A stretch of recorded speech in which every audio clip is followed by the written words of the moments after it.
Bueno, si nos acompaña por primera o segunda vez, decirles que estamos en una serie muy especial que empezamos en el mes de octubre. ¿Cómo se llama la serie? La segunda venida de Cristo, nuestra esperanza. Así hemos titulado esta serie. Se ha alargado un poquito más de lo normal. Siempre hemos tenido mes de octubre, mediados de noviembre estamos terminando, o máximo finales de noviembre. En esta oportunidad nos fuimos con el mes de diciembre también, porque es un tema muy vasto, muy amplio, hablar de la segunda venida de Cristo. Es más, yo he resumido, porque esto es todo un seminario de escatología que uno pudiera tranquilamente demorarse unos 6 meses profundizando en los detalles. Pero tomé 12, 11 predicaciones, así que espero entonces que el Señor nos ayude a terminar este año con este tema para el 2024, si el Señor nos regala la vida, estar con otras series para nuestra iglesia. Esta serie hace parte de algo que hacemos todos los años, que se llama Iglesia Reformada, siempre reformándose. Tocamos temas doctrinales, temas de estudio bíblico más profundo en el mes de octubre y noviembre. Ya el resto de series que hacemos en el año, como digo yo, no son tan ladrilludas. Son más de temas de familia, más de temas devocional, de crecimiento espiritual. Pero este es de conocimiento bíblico, pero que también apunta a cambios en nuestra vida. Por supuesto que también son cosas prácticas. La doctrina tiene que volverse práctica, porque si es solamente conocimiento, nos volvemos, como decía un teólogo, cabezones. No, esto tiene que bajar a nuestro corazón. Esto nos tiene que llevar a cambios.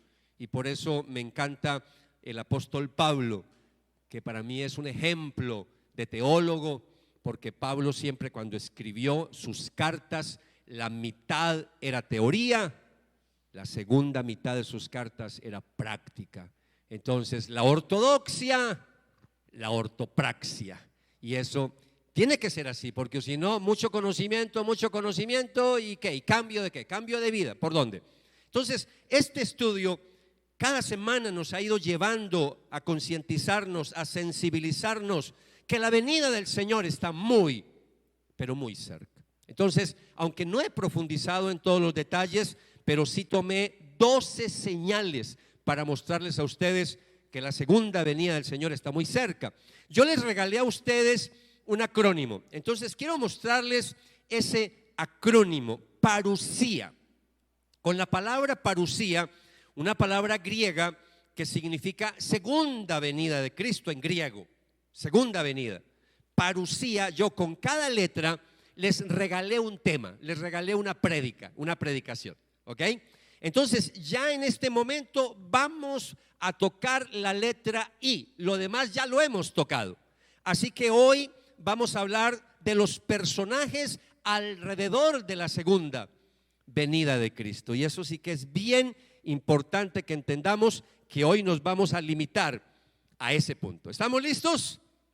Muy bien, Padre del cielo, una vez más quiero orar, pero ahora específicamente por este tema que vamos a abordar en la noche de hoy, para que nos des luz, para que nos des sabiduría, entendimiento de lo alto, y que podamos tener una idea mucho más clara de esos personajes que estarán activos en medio de la gran tribulación antes de tu segunda venida a la tierra. Espíritu de Dios, oramos entonces por una unción de sabiduría y de conocimiento en la noche de hoy. Te lo pido, Padre, en el nombre de Jesús. Amén y amén. Bueno, solo les digo otra vez, nos falta la letra I y la A, que estaremos compartiendo más adelante en este mes, que es alistándonos para recibir al Rey de Reyes. Ese será la última predicación. Entonces vamos a entrar ya de lleno a ver los personajes, ¿vale? Entonces ahí está en pantalla para que ustedes lo puedan ver, identificando los personajes principales alrededor de la segunda venida de Cristo. Vamos a identificar esos personajes. Bien, cuando uno está viendo una película y antes de de ver la película o al final de la película aparece la lista de los personajes, ya sea al comienzo o al final, o a veces tanto al comienzo como al final, y en esa película nos muestran quiénes son los personajes principales, quiénes son los secundarios, a veces hasta nos muestran personajes invitados, como invitados especiales, ¿cierto? Entonces aquí hay un número de personas que están asociadas a ese evento final, es decir, a la segunda venida de Cristo. Antes de que Él venga, hay unos personajes que pudiéramos decir que son los personajes principales. Y como en cualquier película, ya que a mí me encanta tocar series, y ya que estamos en esta serie, en las películas a veces uno ve héroes y villanos, ¿sí o no? Uno ve los buenos y los malos, ¿cierto? Pues esto no es una película, es real. Estamos hablando de la segunda venida de Cristo, donde también vamos a ver unos personajes, unos que son los villanos y otros que son los héroes, unos que son fuertes y otros que son débiles. Ahora, que no se nos vaya a perder de vista que estoy hablando de personajes principales antes de la venida de el personaje principal. Y el personaje principal se llama Jesucristo. Por supuesto, estamos hablando de la segunda venida del Señor. Entonces, este punto se trata de identificar esos personajes que estarán en escena en medio de la gran tribulación, ¿ok? Entonces, la semana pasada yo compartí con ustedes que hay dos grupos de personas que van a jugar un papel muy importante antes del regreso de nuestro Salvador. Compartí con ustedes sobre los 144,000 judíos que se van a encargar de predicar el evangelio, y también compartí de la multitud de creyentes de todo el mundo que van a pagar con su vida por predicar el evangelio, y que Juan los ve en el cielo vestidos de ropas blancas. Ahí dejé yo el tema la semana pasada. Entonces, ¿qué estoy haciendo con ustedes? En donde quedamos, empezamos la próxima semana. Y hoy estoy empezando entonces con estos personajes. Hoy veremos el resto de personajes que van a jugar un papel muy importante en medio de la tribulación. Y aquí va el primero, que aunque ya lo he mencionado, hoy vamos a profundizar, y es el anticristo. Vamos a hablar del anticristo. Entonces, las escrituras, cuando uno va a la Biblia es contundente cuando nos dice, nos muestra por muchos lugares, en muchos pasajes del Antiguo Testamento, por supuesto en el libro de Apocalipsis principalmente, que va a haber un personaje sobre la tierra antes de venir Jesucristo. Va a haber un personaje, en cierta manera va a ser un líder político que va a desencadenar un caos global en todo este planeta. Va a tener un mandato mundial. Por eso es importante que estemos muy atentos y muy alertas, porque a pesar que en el día de hoy cada país tiene su gobernante, su presidente, su rey, va a llegar un momento en que se va a levantar un gobernante, un líder. ¿Están aquí conmigo? Algunos están distraídos. Estén conmigo, aquí por favor. Entonces, al final de los tiempos se va a levantar un líder, y ese líder va a tener un carisma tan impresionante que se va a ganar el cariño de toda la humanidad. Y por eso yo quiero que estemos ahí muy pendientes, porque están surgiendo dictaduras en algunos países, pero va a surgir una dictadura al final de los tiempos, y esa dictadura será una dictadura mundial. Puede ser que en este momento a usted le cueste creer que eso va a pasar, pero la Biblia dice que va a pasar. Y todo lo que la Biblia nos ha dicho que va a pasar, ha pasado. Y si se ha cumplido todo con respecto a la primera venida, y muchas cosas de la segunda venida ya se han cumplido, ¿por qué no se van a cumplir las que faltan?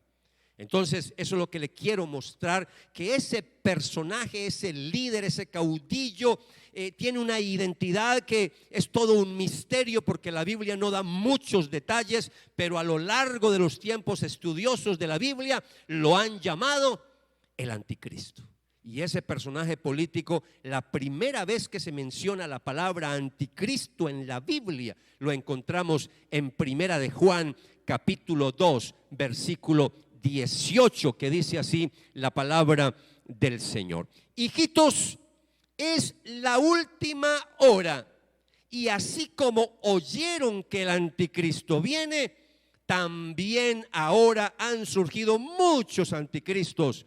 Por eso sabemos que es la última hora.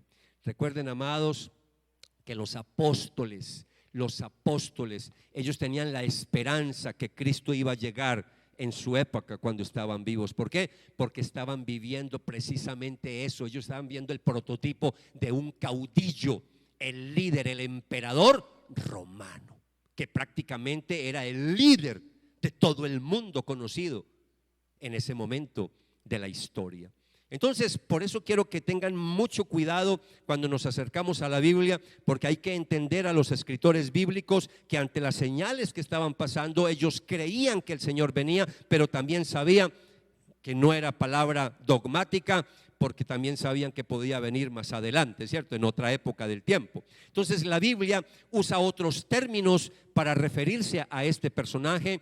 Por cuestiones de tiempo, solo me voy a referir a los títulos usados en el Nuevo Testamento, porque hay mucho para hablar de él en el Antiguo Testamento, pero ese será otro tema que les prometí en el libro de Daniel para el próximo año, si el Señor me da la vida. Ahí se habla del anticristo, pero el próximo año lo abordaremos. Hoy solo me voy a limitar al Nuevo Testamento por cuestiones de tiempo. Recuerden que yo a ustedes les mostré que Pablo en la segunda carta a los tesalonicenses se refiere al anticristo, pero él le da otro nombre. Él le da otro nombre. ¿Se acuerdan? El hombre de pecado, el hijo de perdición, así lo llama él. Les voy a refrescar la memoria. Segunda de Tesalonicenses, capítulo 2, versículo 3 y versículo 4. Cuando estén ahí me dicen. ¿Sí están ahí? Ok, los que traen Biblia, porque los demás están viendo en la pantalla. Entonces dice la palabra: que nadie los engañe en ninguna manera, porque no vendrá, hablando de Jesucristo, no vendrá sin que primero venga la apostasía y sea revelado, ¿quién? El hombre de pecado, el hijo de perdición. Este se opone y se exalta sobre todo lo que se llama Dios o es objeto de culto, de manera que se sienta en el templo de Dios presentándose como si fuera Dios. Recuerde que en mi metodología de enseñanza yo a veces menciono cosas, pero después las amplío. Entonces ya hemos hablado del anticristo, pero hoy vamos a ampliar un poquito más. Ahora, vamos a ir a Apocalipsis, capítulo 13, versículo 1, porque Juan, el apóstol, cuando recibe una visión de parte de Dios, él le da el nombre que Dios le revela, ese nombre. Y entonces es otro nombre para el anticristo y es la palabra bestia, la bestia. Y entonces mire lo que dice Apocalipsis capítulo 13, versículo 1. El dragón, que en Apocalipsis es el diablo, es Satanás. El dragón se paró sobre la arena del mar y vi que subía del mar una bestia que tenía, ¿qué tenía esa bestia? 10 cuernos y 7 cabezas. En sus cuernos había 10 diademas y en sus cabezas había nombres blasfemos. Hoy no voy a hablar de eso.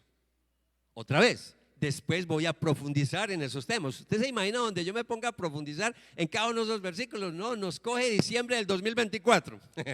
Entonces yo tengo que avanzar. Entonces, aquí que estamos hablando, el anticristo no solo encarna la síntesis de la maldad humana, sino que será la manifestación misma de la perversión del mismo diablo. Porque está hablando que es el dragón el que está ahí al lado de él. Y eso es lo que yo quiero que usted lo vaya asociando, porque estamos hablando de palabras que usa el apóstol Juan. Dice que en sus cabezas había nombres blasfemos. Quiere decir que él personifica la maldad, personifica al mismo diablo aquí en la tierra. Entonces, si bien es cierto, va a ser un líder político, carismático, muy querido, pero en el fondo es un ser perverso, que llegará un momento en que va a desatar persecución sobre la iglesia. Es por eso que, a pesar de que el anticristo surge de la esfera política, es un líder que va a ir progresivamente va a evolucionar ¿hacia qué? Hacia dimensiones religiosas.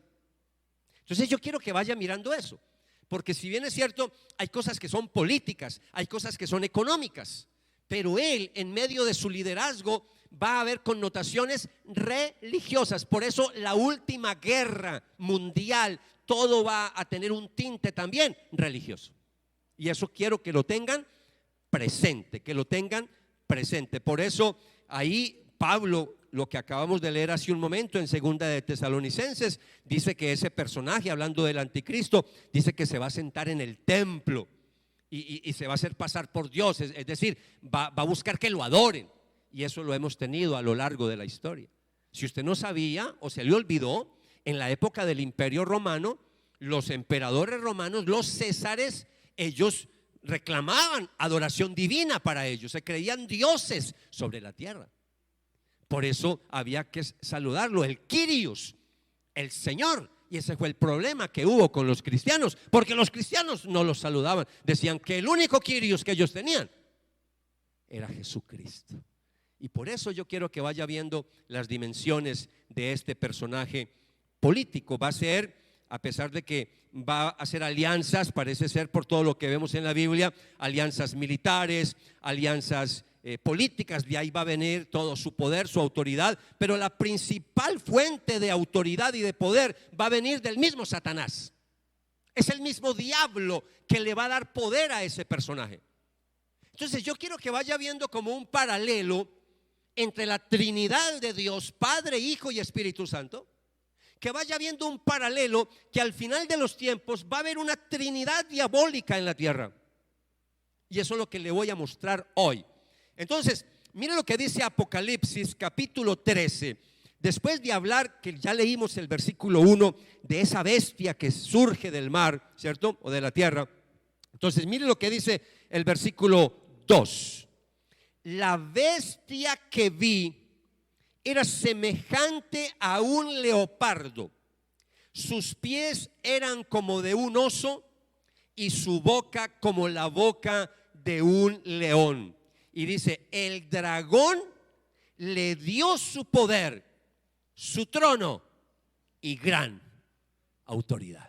Entonces recibe todo esto el dragón. Estamos hablando que Juan lo identifica como Satanás. Entonces es Satanás mismo el que le da ese poder a esta bestia, a este personaje. Entonces permítame compartir así muy breve, porque no puedo seguir hablando del anticristo, pero el anticristo va a tener, si me permite llamarlo así, como una especie de lugarteniente, como alguien que va a estar al lado de, y ese sí va a tener connotaciones religiosas. El anticristo o el hombre de pecado, el hijo de perdición, va a ser como el personaje político, pero también va a ir evolucionando y progresando a medida que reine. También va a querer connotaciones espirituales y religiosas, pero él va a tener siempre al lado un personaje religioso. Y a ese personaje es el que quiero compartirles hoy en segundo lugar. Es el falso profeta. Así lo llama la palabra del Señor. Recuerde que desde el comienzo de esta serie yo les dije que una de las señales es que iban a venir muchos anticristos y muchos falsos profetas, pero que al final de los tiempos iba a haber el super anticristo y el super falso profeta. Pues mire, de eso es que estoy hablando ya en el día de hoy. Esos son los dos personajes últimos que vamos a ver. Entonces el falso profeta, repito, va a estar muy relacionado con esa primera bestia, con el anticristo. Es más, el mismo libro de Apocalipsis, cuando se refiere al falso profeta, lo llama la segunda bestia. Es decir, está tan estrechamente relacionado con el anticristo, con la primera bestia, que lo llama la segunda bestia. Y mire lo que dice Apocalipsis capítulo 13, versículos 11 al 17, un pasaje un poco largo. No voy a explicar versículo por versículo, pero sí lo voy a leer para que entiendan de qué estamos hablando. Mire lo que dice. Vi otra bestia que subía de la tierra. Tenía 2 cuernos semejantes a los de un cordero y hablaba como un dragón. Ejerce toda la autoridad de la primera bestia en su presencia y hace que la tierra y los que moran en ella adoren a la primera bestia, cuya herida mortal fue sanada. Versículo 3. También hace grandes señales, de tal manera que aún hace descender fuego del cielo a la tierra en presencia de los hombres. Además, engaña a los que moran en la tierra a causa de las señales que se le concedió hacer en presencia de la bestia, diciendo a los moradores de la tierra que hagan una imagen de la bestia que tenía la herida de la espada y que ha vuelto a vivir. Se le concedió dar aliento a la imagen de la bestia, para que la imagen de la bestia también hablara y diera muerte a todos los que no adoran la imagen de la bestia. Y hace que a todos, pequeños y grandes, ricos y pobres, libres y esclavos, se les dé una marca en la mano derecha o en la frente, para que nadie pueda comprar ni vender, sino el que tenga la marca, la cual es el nombre de la bestia o el número de su nombre. Ahí nos pudiéramos quedar en todo un seminario, pero no puedo, yo tengo que seguir. Pero ahí les quería mostrar, iglesia, que ahí está ese personaje, ahí nos dice qué va a pasar. Aunque no sabemos el nombre de la bestia, la Biblia sí da el número de la bestia.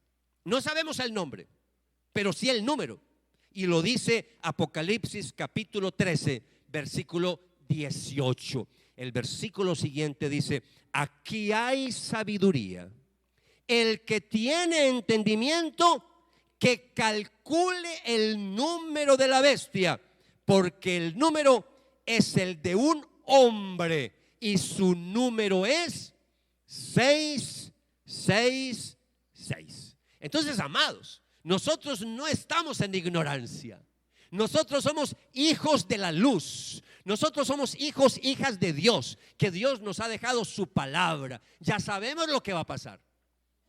Ya sabemos lo que va a pasar. Que no nos cojan desprevenidos. Entonces, hemos explorado la figura de los 144,000 judíos. En cierta manera nos hemos metido en los detalles sobre el anticristo. Hemos compartido ya algo acá sobre el falso profeta, pero todavía quedan dos personajes que para mí son maravillosos, porque también hacen parte de los buenos. Ya les hablé de dos villanos. Ahora hablemos de dos buenos que van a estar muy parecido a lo de los 144,000, pero jugando un papel diferente, porque los 144,000 más la multitud que hablamos son evangelistas, son evangelizadores. Ahora vamos a hablar de dos hombres que van a compartir algo muy especial, pero que van a enfrentar al anticristo y al falso profeta. Y de eso es que quiero que le preste mucha atención, porque eso será lo que quiero ver a continuación. Y la Biblia lo llama los dos testigos. Los dos testigos. Entonces, para los que han estudiado la Biblia y de pronto, ay no, es que Apocalipsis es muy enredado, es que yo no lo entiendo. Mire, yo lo que he hecho es algo sencillito, mostrándoles la esencia de Apocalipsis, para que no se enrede con los personajes principales. Entonces, los dos testigos en el libro de Apocalipsis, se nos dice que durante el periodo de la gran tribulación, Dios va a levantar, a designar a dos testigos que van a actuar como sus profetas. Como sus profetas. Yo, Renzo Espinosa, nuestra iglesia, tenemos problemas para reconocer profetas en el día de hoy. Yo soy partidario de no reconocer profetas en el día de hoy. Pero al final de los tiempos, Dios sí va a levantar dos profetas que son levantados por Dios mismo, con señales Lo que pasa es que hoy por hoy todo el mundo quiere ser apóstol, todo el mundo quiere ser profeta, y hoy en día eso se volvió, fue un negocio mercantil, donde están por ahí nombrando profetas por todos lados y apóstoles. Por eso la iglesia se llenó de apostolitis y de profetas. Entonces nosotros más bien hemos preferido en nuestras iglesias quedarnos con pastores, evangelistas y maestros hasta ahí, ¿ok? Hasta ahí. Pero al final de los tiempos Dios sí va a levantar 2 profetas. Y son 2 profetas que, aunque van a actuar obviamente con todo el respaldo de Dios, no se dan muchos detalles, no se dice cómo se van a llamar, pero sí dice cuánto va a durar su ministerio. Será un ministerio realmente corto, como los grandes hombres de Dios en la historia. El mismo Cristo será un ministerio corto que se va a extender básicamente por 3 años y medio. Y la Biblia lo llama y dice literalmente 1260 días. Esos son 3 años y medio. 1260. Mire lo que dice Apocalipsis capítulo 11 versículo 3. Iglesia, ¿cómo vamos? ¿Vamos bien? Dice, dice Dios, otorgaré autoridad a mis 2 testigos y ellos profetizarán. ¿Por cuántos días? 1260 días vestidos de cilicio. En el versículo 4 se identifica a estos 2 testigos, no con el nombre, pero sí con unas metáforas muy interesantes para hablar de ellos. Mire lo que dice el versículo 4. Estos son los 2 olivos y los 2 candelabros que están delante del Señor de la tierra. Ahí pudiéramos quedarnos también un buen rato profundizando en esos simbolismos, pero no lo puedo hacer. Ahí les voy a dejar buen apetito para el próximo año con todos estos temas. Esa es la idea, ¿cierto? Entonces, estas imágenes son tomadas para los que están tomando apuntes. No se lo voy a mostrar en pantalla, pero los que toman apuntes, déjenme regalarle Zacarías capítulo 3 y capítulo 4 para que busquen su casita, porque ahí está hablando de los 2 olivos, de los 2 candelabros. Bueno, realmente, ¿quiénes son estos 2 testigos? Esa es la gran pregunta. ¿Usted quiere saber quiénes son esos 2 testigos? Yo no lo sé. No lo sabemos. La Biblia no dice. Entonces mal haría yo en ponerme a especular. Pero sí quiero darles algunas ideas, porque ustedes sí tienen que obviamente tener algunas ideas.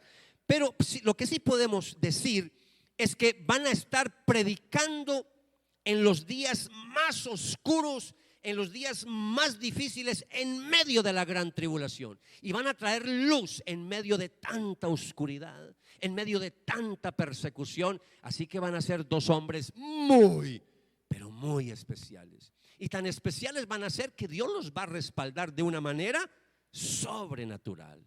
Por eso estos 2 testigos van a tener un respaldo maravilloso de parte de Dios. Mire lo que dice los versículos 5 y los versículos 6. Mire el respaldo. Si alguien quiere hacerles daño, de su boca sale fuego y devora a sus enemigos. Ese es un lenguaje metafórico, no sabemos exactamente qué quiere decir aquí Juan, pero va a haber respaldo de Dios. Dice, así debe morir cualquiera que quisiera hacerles daño. Ellos tienen poder para cerrar el cielo a fin de que ¿qué? De que no llueva durante los días en que ellos profetizan. ¿Recuerdan a un profeta en el Antiguo Testamento que hizo eso? Elías. Dios lo respaldó de una manera que oraba y no llovía, y después oraba para que lloviera y llovía. Increíble, ¿no? Y miren lo que sigue diciendo la palabra del Señor. Estoy en el 6 otra vez. Ellos tienen poder ellos, los 2, tienen poder para cerrar el cielo a fin de que no llueva durante los días en que ellos profeticen, y tienen poder sobre las aguas para convertirlas en sangre. ¿De quién? ¿De qué profeta se acuerdan? De Moisés. La Biblia dice que es profeta. Moisés era profeta. Entonces, otra vez, para que el agua se convirtiera en sangre, es decir, roja, y para herir la tierra con toda suerte de plagas, todas las veces que quieran. Oh, eso es tener poder, eso es, como dicen por ahí, eso sí es tener power, ¿cierto? Pero es poder no de ellos.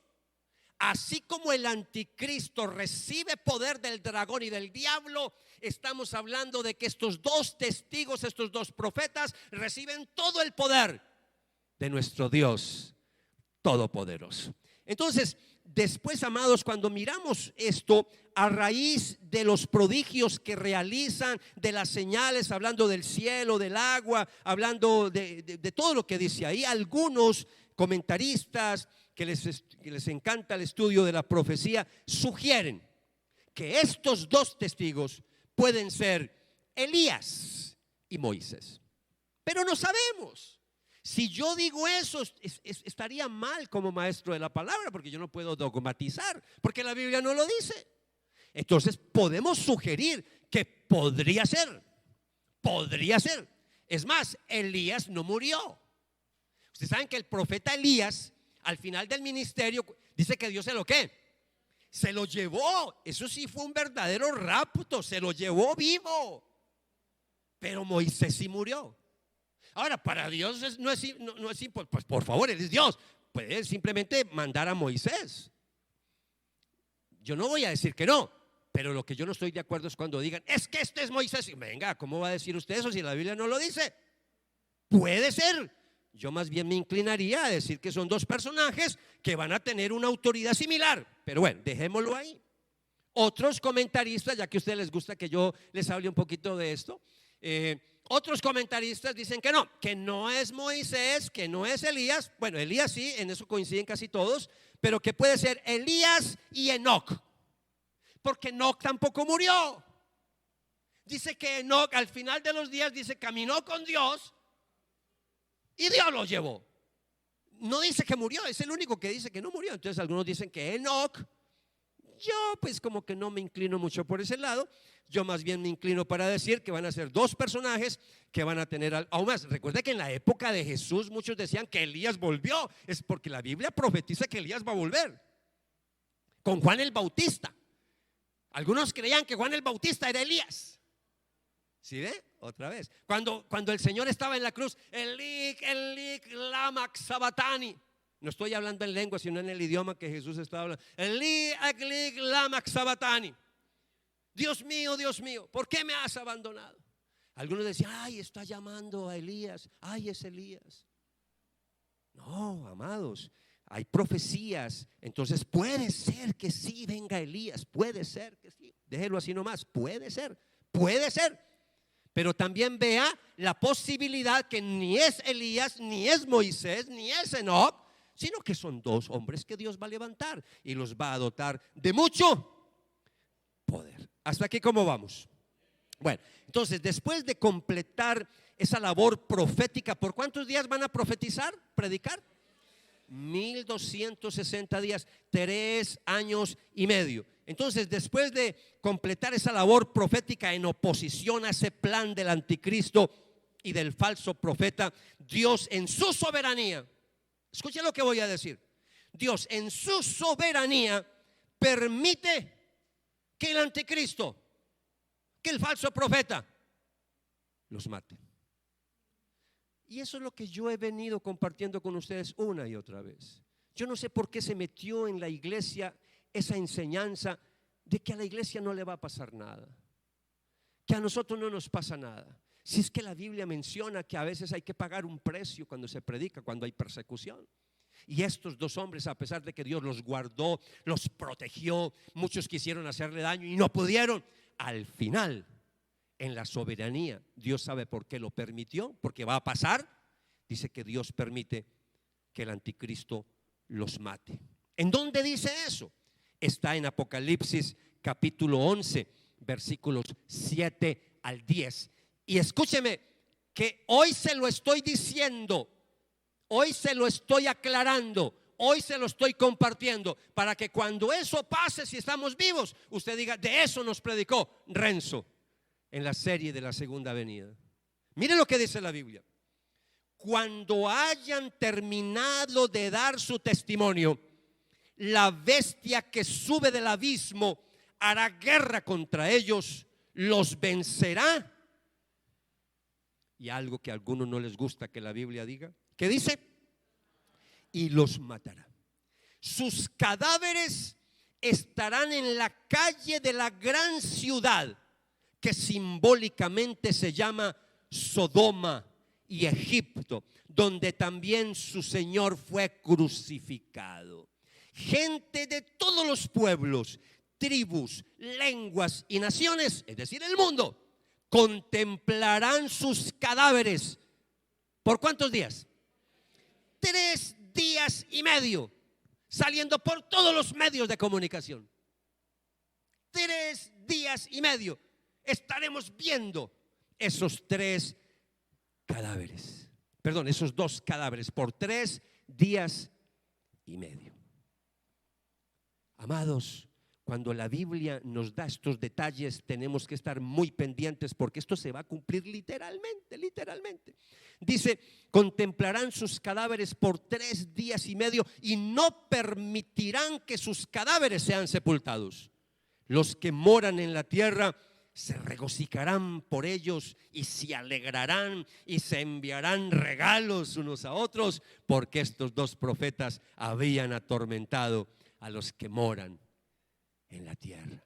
Va a haber tanta maldad que la gente estará feliz que sus profetas se hayan muerto, porque van a perturbar, van a incomodar a la humanidad que estará tan desviada en los últimos tiempos. Una humanidad que se va a ir en pos del anticristo, una humanidad que se va a ir en contra de Dios, en contra de la Biblia, en contra de los cristianos. Por eso van a estar tan contentos, y sobre todo porque son 2 profetas que van a tener tanto poder, que van a hacer muchas señales, donde va a haber tormento para los que no conocen de Dios, porque esta humanidad va a ser probada, va a ser pulida, va a ser disciplinada por muchas cosas muy terribles, y esos profetas van a jugar un papel muy importante. Iglesia, si nosotros terminamos esto aquí y lo dejamos así, uno dice, bueno, sí, nos fuimos con mucho conocimiento. Ve, no sabía eso de los 2 testigos, ve, interesante. Ve, no sabía ese detallito del falso profeta. Ve, yo creí que era el mismo anticristo, porque de hecho yo conozco muchos comentaristas bíblicos que dicen que el falso profeta es el mismo anticristo. No, yo ya se los mostré de manera muy clara. Primera bestia, segunda bestia. El uno más político, el otro más religioso. Entonces yo no los puedo dejar ahí. No, pues ¿qué tal? Yo tengo que entrar en una aplicación, amados. Y les hablé al comienzo que esto es como si fuera una serie, una película donde hay personajes principales, personajes secundarios. Todos estos personajes que les mostré a ustedes, los buenos y los malos, desempeñan roles secundarios. Escúcheme, roles secundarios. Pero cuando los contrastamos con el protagonista principal, nada que ver, porque el protagonista principal es Jesucristo. Entonces nunca olvidemos que le tenemos que otorgar la máxima importancia cuando estemos estudiando este tema, no al anticristo, es a Jesucristo.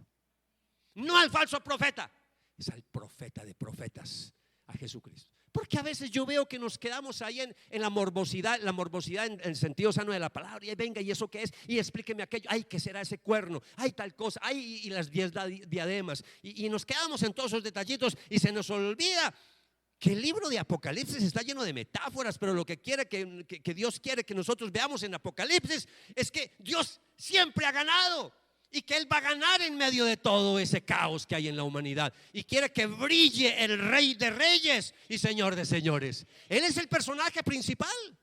Entonces no perdamos de vista, mis amados, Él ocupa el centro y dirige cada acto. A Él nada se le va a salir de las manos.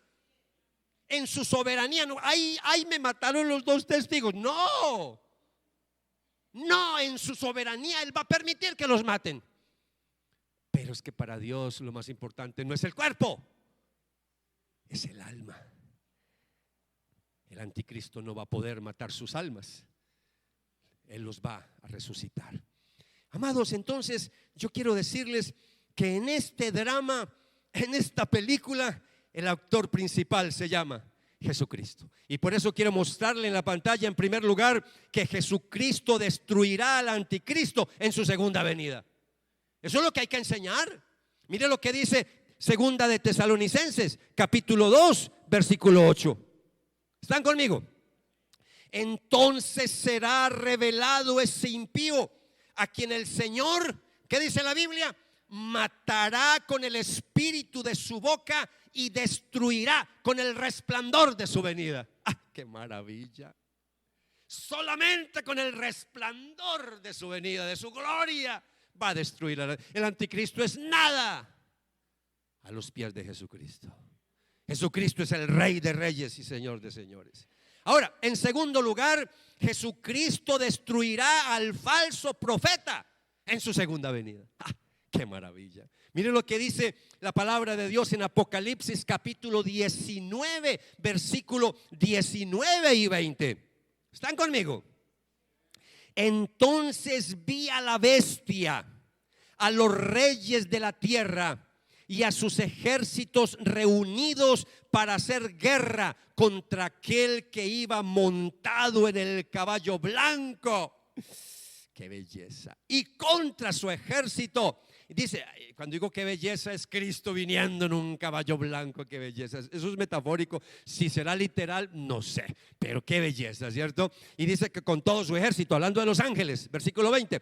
Y la bestia fue apresada, y junto con el falso profeta, que hacían señales en su presencia, con las cuales engañaba a los que habían recibido la marca de la bestia y a los que adoraban su imagen. ¿Y qué dice la Biblia? Tanto el anticristo como el falso profeta, los dos fueron arrojados vivos al lago de fuego que arde con azufre. Amados, crónica de una muerte anunciada. Ya sabemos el final. Y al final nosotros somos los ganadores. Nosotros estamos del lado del ganador. No. Nosotros estamos del lado del ganador. Claro, el Rey de reyes y Señor de señores. Número 3. ¿Qué va a pasar con los dos testigos? Sí, ya les dije que Dios en su soberanía va a permitir que los maten. Pero mire lo que dice la Biblia en Apocalipsis capítulo 11, versículos 11 al 13. Pero después de los 3 días y medio, el aliento de vida de parte de Dios vino a ellos y se pusieron de pie. Usted se imagina el susto de los que estaban alrededor, de los que van a estar ahí cerquita. Dice, se van a levantar, se van a poner de pie. Y gran temor cayó sobre quienes los contemplaban. Entonces ellos oyeron una gran voz del cielo que les decía, suban acá. Y subieron al cielo en la nube, y sus enemigos los vieron. En aquella misma hora hubo un gran terremoto, y la 10ª parte de la ciudad se derrumbó, y 7,000 personas murieron en el terremoto, y los demás, aterrorizados, dieron gloria al Dios del cielo. Amados, yo sí creo en el rapto, pero en estos que menciona la Biblia. Esto sí es un verdadero rapto. La Biblia está diciendo que estando muertos Él los levanta ahí, los levanta y se los lleva al cielo en una nube. Eso es un verdadero rapto, eso es un verdadero arrebatamiento. Y el Señor viene es con los ángeles, con su ejército. No viene con la iglesia. La iglesia está en la tierra. Entonces por eso quiero que vean estos detallitos con todo lo que les he predicado en las semanas anteriores. Entonces, si notan que el personaje principal, ¿quién es? Es Cristo. Derrota al anticristo, derrota al falso profeta y vuelve y levanta a los 2 testigos. Diga que ellos son mis testigos, como testimonio para todas las naciones. Algunos estarán diciendo, Renzo, ¿y qué va a pasar con los 144,000? Claro, también les voy a hablar de los 144,000. ¿Qué tal que no? ¿Cierto? Número 4. Recordemos que esos 144,000 van a recibir persecución por parte del anticristo, pero Dios, ¿recuerdan cuando les compartía que Dios les va a colocar un sello en la frente a los 144,000 para que no los toquen? Por eso yo les decía a ustedes, sí, va a haber persecución, sí, muchos van a morir, muchos creyentes van a morir, pero también muchos van a estar protegidos y guardados, porque nadie les va a poder hacer daño, porque Dios los va a ¿qué? Los va a proteger. Mire, voy a refrescarles la memoria. Apocalipsis 7, versículos 3 y 4. No hagan daño ni a la tierra. Recuerde que esto fue una orden que le dieron a los ángeles, que iban a hacer algo, una tarea especial, que iban a destruir muchas cosas, vegetación y cosas en el mar. No hagan daño ni a la tierra, ni al mar, ni a los árboles, hasta que hayamos puesto un sello en la frente a los siervos de nuestro Dios. Mire que la Biblia habla del sello de la marca de la bestia, hablando del anticristo, pero Dios siempre ha tenido un sello para nosotros. La Biblia dice que nosotros somos sellados por el Espíritu Santo. Hay un sello especial. Entonces ellos van a recibir un sello especial. ¿Un sello especial para qué? Dice que van a recibir un sello en la frente a los siervos de nuestro Dios. Y oí el número de los que fueron sellados: 144,000 sellados de todas las tribus de los israelitas. Y estos 144,000 parece ser, por lo que me dice la palabra de Dios, que estarán vivos al final de la gran tribulación. Por eso, amados, esto es lo que hará Jesucristo cuando vuelva por segunda vez y pose sus pies sobre el monte de Sión. Yo recuerdo en algún momento, empezando la predicación, que una ovejita dijo: yo quiero que me muestre dónde es que la Biblia dice que sus pies se posaron, en el monte de Sión o en el monte de los Olivos. Pues llegó el día para que lo escuchen. Y mire lo que dice la palabra del Señor, un pasaje largo, pero que se lo voy a repartir en varias diapositivas. Apocalipsis capítulo 14, versículos 1 al 5. Permítanme, me refresco un poquito.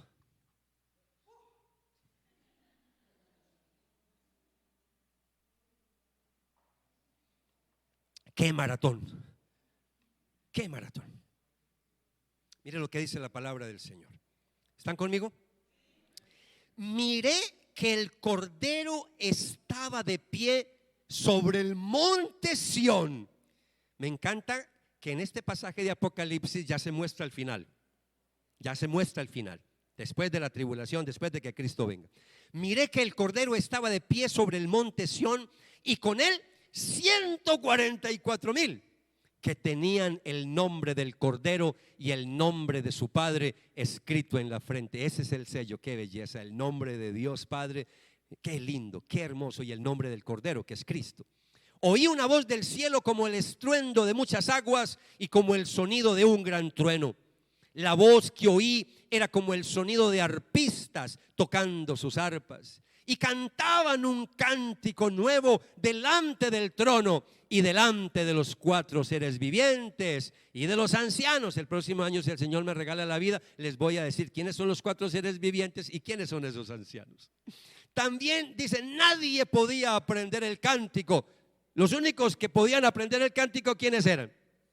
Se imagina 144,000. Si aquí vamos a tener una cantata como con 40 personas, y eso es espectacular, se imagina 144,000 entonando este cántico nuevo. Qué belleza, qué belleza. Y el cántico dice: nadie podía aprender el cántico sino los 144,000 que habían sido ¿qué?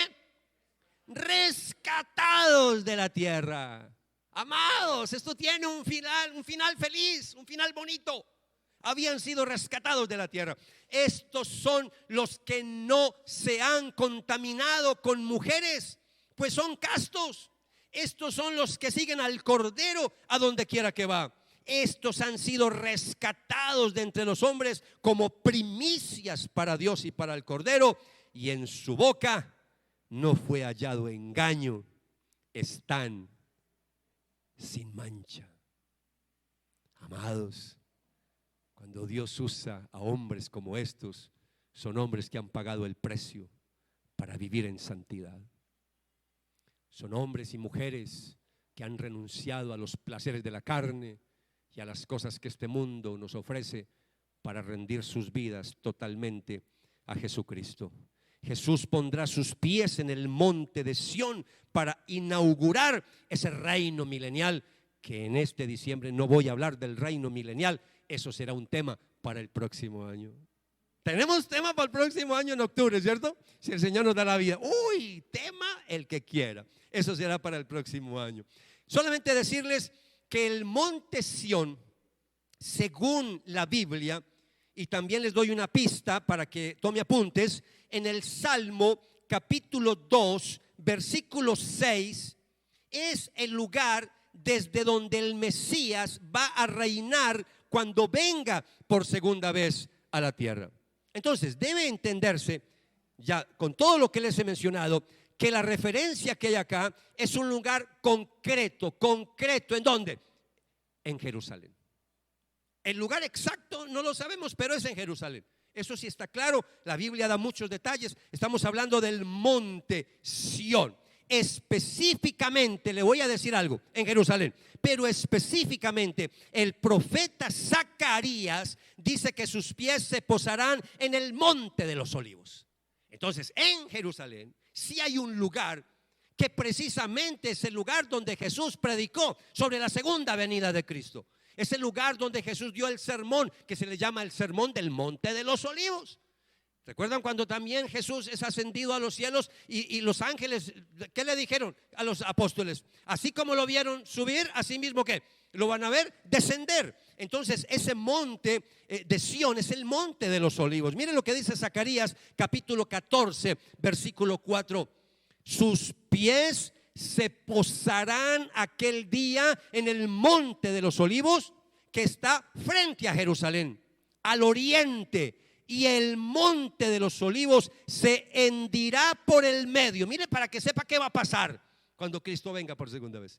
Mire lo que dice, detalles. Y el monte de los olivos se hendirá, se partirá por el medio, de oriente a occidente, formando un enorme valle, y una mitad del monte se apartará al norte y la otra mitad hacia el sur. Si usted quiere más detalles, profundice en Zacarías, lea estos libros proféticos. Al final de su reino sobre la tierra, Jesucristo, ¿sabe cómo termina esta historia? Después del milenio, la Biblia dice que Dios, hay un personaje que falta por destruir.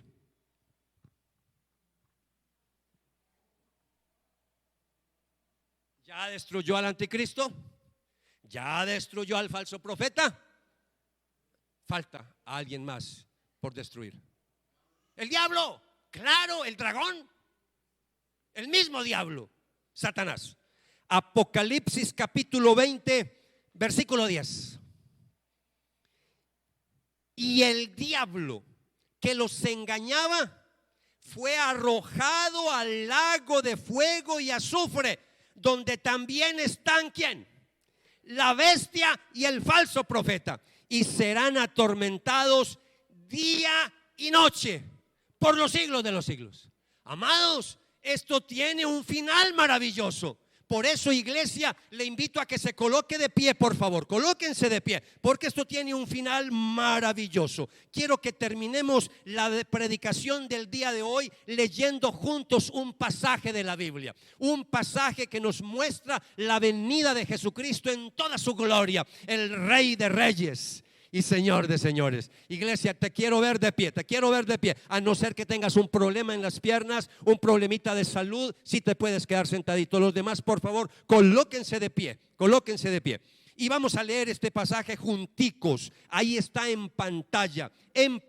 Vamos a leer Apocalipsis capítulo 19. Vamos a leer desde el 11 al 16. Pero yo quiero que todos los que pasen por esta cuadra escuchen la lectura de este pasaje. Que los vecinos, todos alrededor, escuchen la lectura de este pasaje.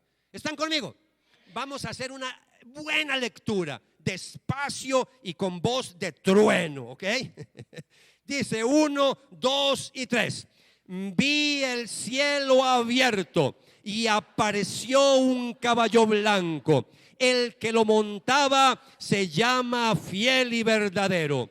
Con justicia juzga y hace la guerra. Sus ojos son una llama de fuego y sobre su cabeza hay muchas diademas. Tiene un nombre escrito que nadie conoce sino él. está vestido de un manto empapado en sangre y su nombre es el Verbo de Dios. Los ejércitos que están en los cielos, vestidos de lino blanco, vestidos de lino fino, blanco y limpio, los seguirán sobre caballos blancos. De su boca sale una espada afilada para herir con ella a las naciones y las regirá con vara de hierro.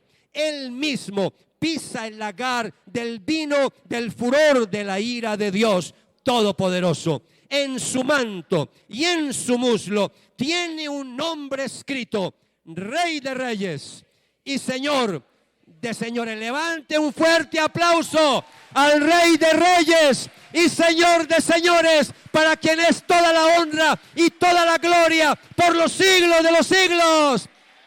Alabanza, te preparas, alabanza, para que entonemos un cántico al Señor. Fuerte ese aplauso, iglesia. Quiero escuchar un aplauso de 1 minuto. Fuerte ese aplauso, iglesia.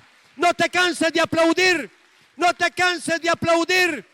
Vamos a darle la bienvenida simbólicamente al Rey de Reyes, al Señor de Señores, al Verbo de Dios, al que triunfó sobre la muerte, al que se levantó de entre los muertos, al que vendrá por segunda vez a juzgar a vivos y a muertos. Aleluya. Cierra tus ojos. Adora al Señor, adóralo con tus palabras. Adóralo con tus palabras. Mientras escuchamos la música, quiero orar, iglesia. Yo quiero orar, quiero sacar un momento de oración. Así que esté en la presencia del Señor mientras escuchamos algo de música. Algo de música. Señor, anhelamos tu regreso. Anhelamos tu regreso. Señor, como decía Marisol hace un rato cuando nos dirigía, Señor, ante tu presencia, la vida no es fácil. La vida es dura. A veces nos sentimos como con ganas de tirar la toalla. A veces sentimos debilidad, no solo física, debilidad emocional. A veces creemos que no vamos a resistir.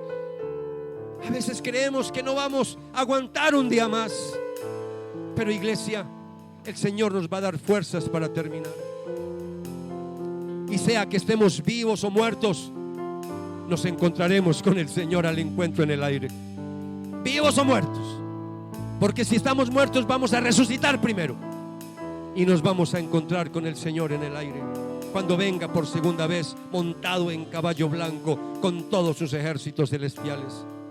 Por eso, amados, en medio de nuestras vidas ocupadas, en medio de nuestras vidas ansiosas, quiero que nos tomemos un momento para imaginar ese regreso maravilloso, ese regreso precioso de nuestro Rey de Reyes y Señor de Señores, cuando vendrá en toda su gloria absoluta, cuando nos llevará a esa victoria total. Así que, amados, hoy dígale: Señor, yo decido, yo elijo vivir una vida santa para ti, Señor. Así como esos 144,000 hombres castos, puros, que se apartaron para dedicar sus vidas a ti, Señor. Nosotros nos dedicamos a ti en esta noche. Nos dedicamos a ti en esta noche. Dedicamos nuestras vidas, dedicamos nuestro hogar a ti, Señor. Dedicamos nuestra casa, dedicamos nuestra iglesia, Señor. Dedica tu vida al Señor, ofrécete al Señor. Diga: aquí estoy, Señor. Si vienes por primera vez, dígale: Señor, yo quiero entregarte mi vida, quiero entregarte mi vida. Yo quiero recibirte cuando vengas por segunda vez. Yo quiero ser sellado por ti. Yo quiero ser digno de encontrarme delante de ti, Señor. Séllame con tu Espíritu, Señor. Séllame con tu Espíritu. Señor, gracias por este tiempo maravilloso. Por eso, a través de este cántico, queremos adorarte, queremos exaltarte. Iglesia, con todo tu corazón, entona este cántico al Señor.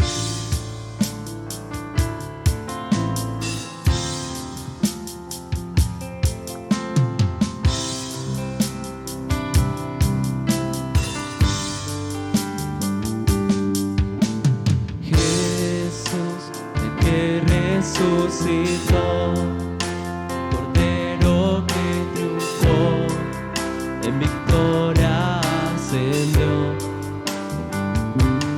La creación espera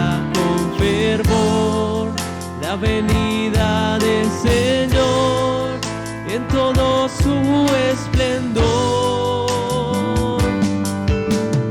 Jesús, el que resucitó, el Cordero que triunfó, en victoria acertó. La creación espera con fervor la venida del Señor en todo su esplendor, y lo verán descendiendo en una nube en majestad. El Rey pronto vendrá cuando el novio vuelva por su novia. La encontrará adorándole.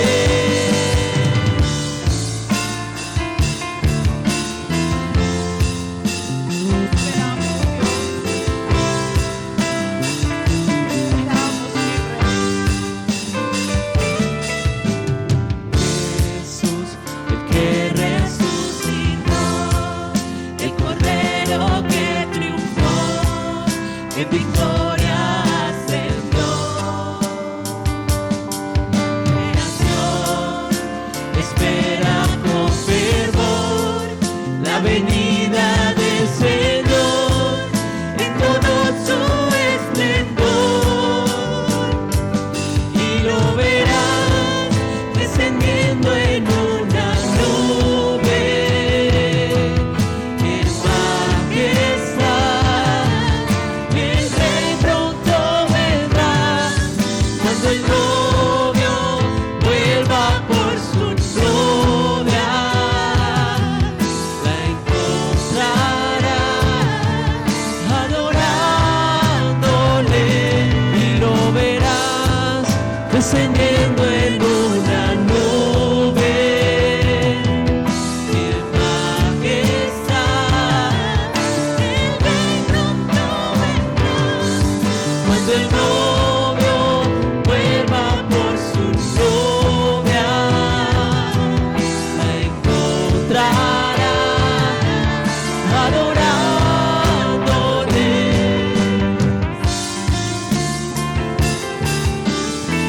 Ayúdanos, Señor, a estar preparados para ese momento y que sí se cumpla esto de que estemos adorándote, adorando al Rey de Reyes, al Señor de Señores, al Todopoderoso.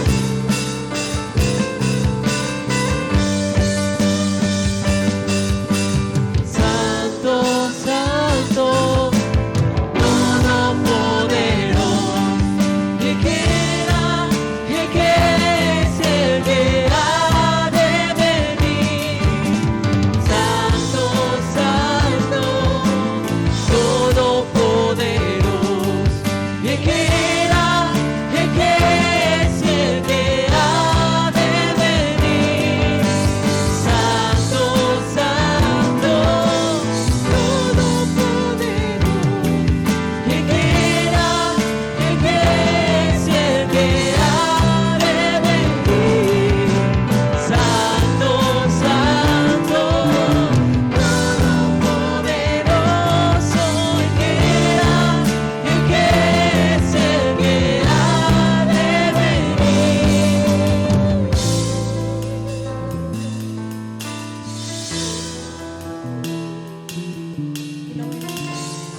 Lo veremos, iglesia.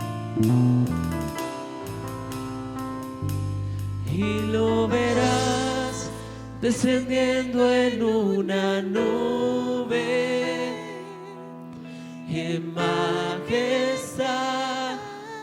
El Rey pronto vendrá cuando el novio vuelva por su novia. La encontrará adorar.